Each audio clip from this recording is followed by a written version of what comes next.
Hi, I'm Miranda, founder of Marketing for Mental Health Practitioners.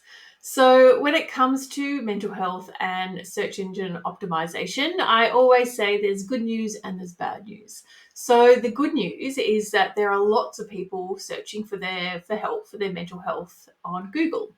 The bad news is there's lots of competition for those keywords. So when we're thinking about competition within the SEO space, it means how many other websites are using similar keywords. So you can imagine how many websites have the phrases anxiety treatment, depression, counseling, psychotherapy. And so when you're thinking about what keywords to really focus on to help your website rank in Google, it's important to ideally use a platform that provides some extra information that you can make decisions on. So there's some platforms called SEMrush and Ubersuggest. I think they both have free versions. But what they enable you to do is actually to look at different keywords or phrases. So a keyword might be counselor, a phrase might be help with anxiety. And so you can actually see what's happening with keywords in your specific location. So you can have a look at how many searches there are for those keywords every month in your location. You can also see how much competition there is for those keywords. And so within those platforms, they tend to have like a traffic light system. So green means less competition and red means a lot of competition.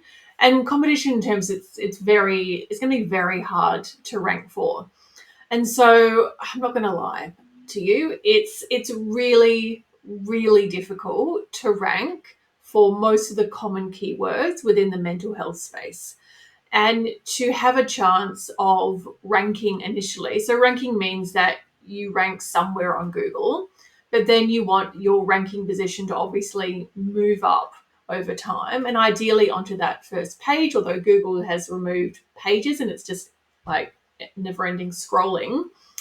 But unless you're near the top, people just don't keep scrolling or don't go to the next page. So over time, you need to do a lot of work to be able to move up through those ranks. And a lot of work means doing a lot of content writing, like constantly creating new content on your website, incorporating those keywords to make sure that Google knows that you're a real authority, can really trust you on that topic, and that you're providing lots of value around that topic and your expertise. Another thing that you'll need to do is create backlinks. So backlinks are other websites that are linking to your website. And once upon a time, people would do these backlink strategies and just pay other people and just get lots of random websites linking to their website. Google is not stupid and Google catches onto things pretty quickly.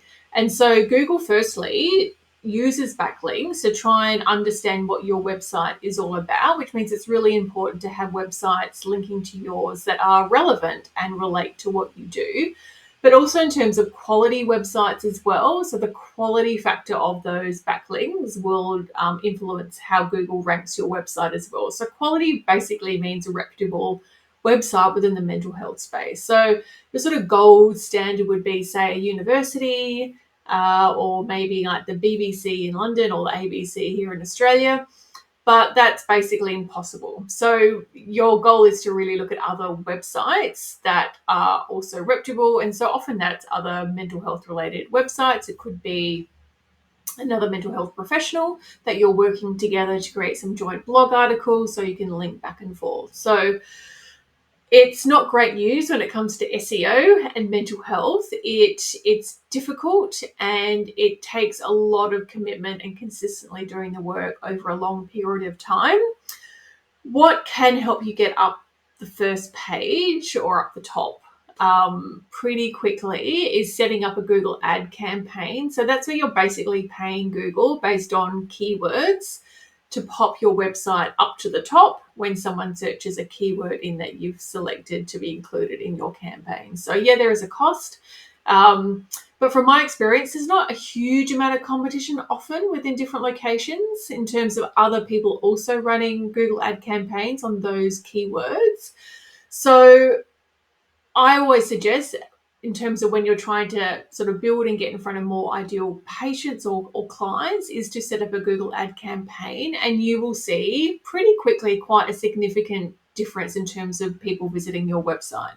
And the good thing about Google ads and search engine optimization is that you're getting people proactively searching in Google. So when you run other types of ads, say like Facebook ads and Insta ads, you might be getting in front of people that are actively searching for a mental health professional, but you don't know, and you're getting in front of a lot of people who aren't actively searching. So at least when you're running a Google ad campaign, your ad is only being brought up when someone is literally typing into Google psychotherapist near me. So people are in a different stage of their journey. So yes, it's not great news when it comes to SEO, but there's definitely ways that you can get around that, say with a Google ad campaign while you're doing the work to try and improve your ranking within Google.